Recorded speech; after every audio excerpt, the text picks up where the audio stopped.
Hey everyone, it's Spurs Rail 96 here. Hope you're doing well out there. Welcome to another Train Sim World news video.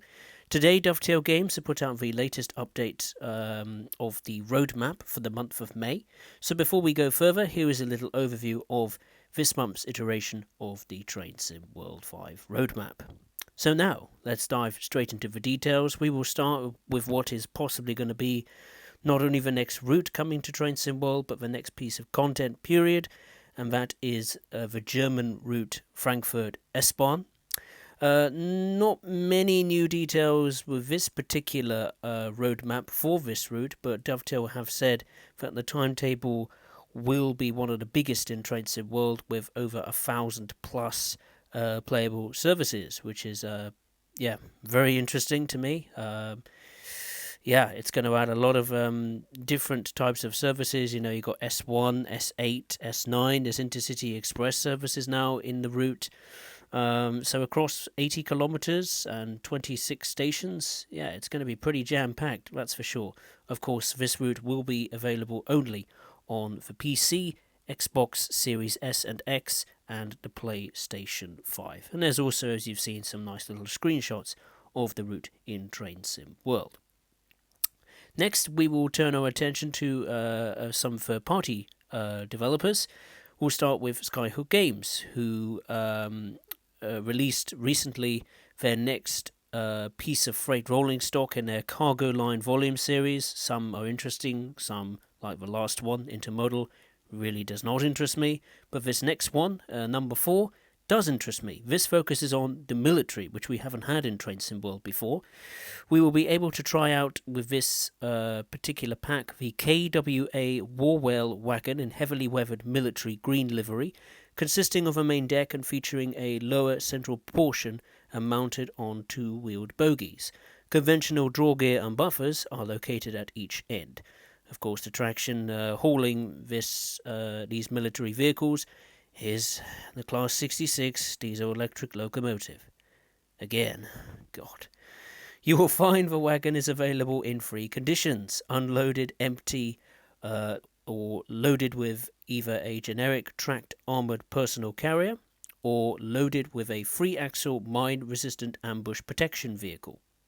Additionally, this pack will have a journey mode, 3 new scenarios and additional timetabled services for Great Western Express and, weirdly, for West Coast Mainline Preston to Carlisle route. Even though this is modern military equipment, locomotive and wagons, yet the route is set in 1986. But there we go. That's what Skyhook chooses to do with this pack.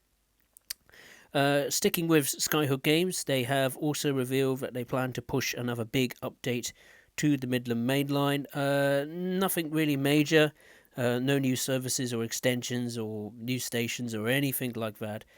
But what they have said is that the following improvements will be implemented into the Midland main line in, I think, a next patch that will be coming from them.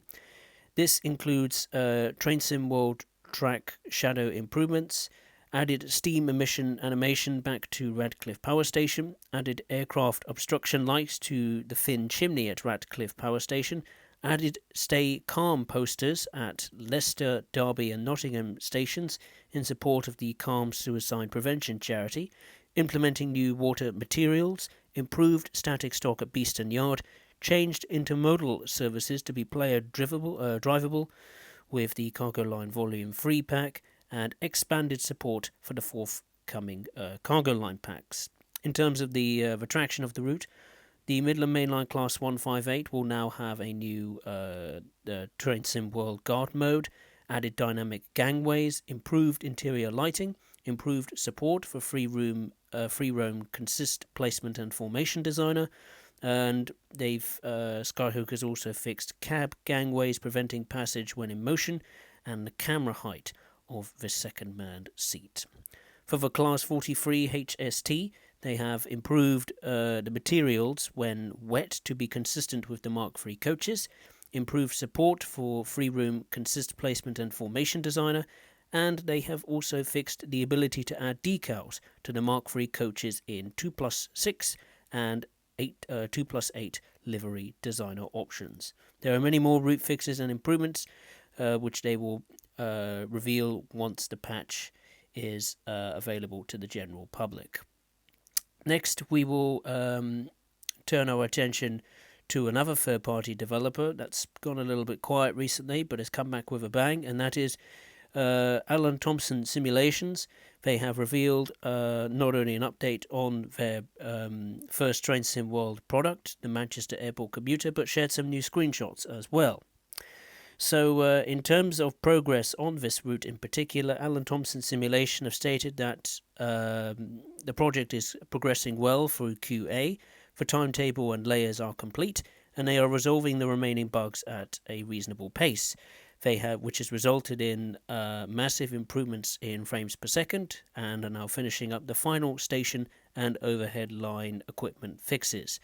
They are eagerly anticipating the public release, but they do not state when it will be available. But they have also stated that this route will become the second route in Train Sim World to be available on the PC and the Gen 9 platforms only, so Xbox Series S and X and PlayStation 5.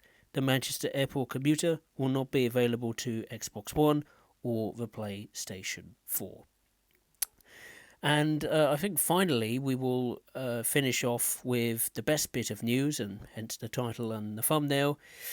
It's from a familiar person we've heard the name of, called Liam, who has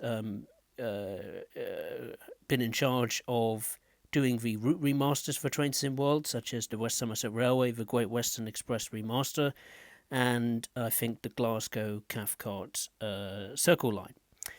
Interestingly, he has decided to go all alone and develop a third-party development team called Grumpy Dog Games, for all the names. So Liam is the person who's been working, like I said, on the Train Sim World remasters, as well as becoming more familiar with the tools as to how to create new Train Sim World content.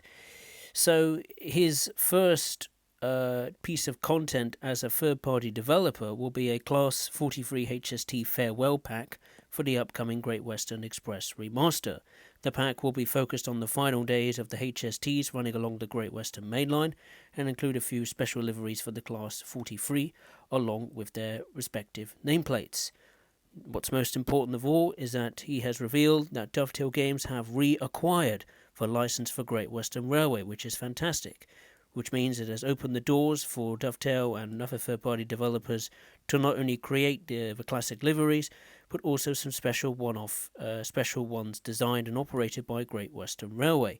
With Great Western Railway back in Train Sim World, the GWE Remaster on the horizon, and this year being the 200th anniversary of the modern railway, this pack feels like a well-timed and fitting tribute to such an iconic train, so Liam has said. In terms of any development updates on the Great Western Express Remaster, Liam has said that a lot of progress has really kicked up a gear, and things are coming along great. Whilst it's too early to include any screenshots from this HST farewell pack, he'd shared one community-requested screenshot for the Great Western Express Remaster, which is an unlicensed Class 387 in Gatwick Airport, Gatwick Express livery. So it looks like we're going to be getting the Gatwick Express services as well. And just the rest of the route remaster in general, from what I've seen regarding the screenshots, looks pretty good. So I'm really looking forward to seeing what the Great Western Express Remaster has to offer us, and also the fact that Great Western Railway is back as a license, which is brilliant. It opens up new opportunities for not only new maybe GWR routes, but rolling stock as well. So that is a huge tick in the box for me, and I'm sure it will please a lot of you that like the Great Western Railway. And I think that will wrap it up. Thank you very much for watching and listening. If you'd enjoyed this video, make sure to hit the thumbs up button below, and if you are watching for the first time, I'd appreciate it if you would consider subscribing to the channel. And as always, I will see you next time. Thank you very much for watching. Take care.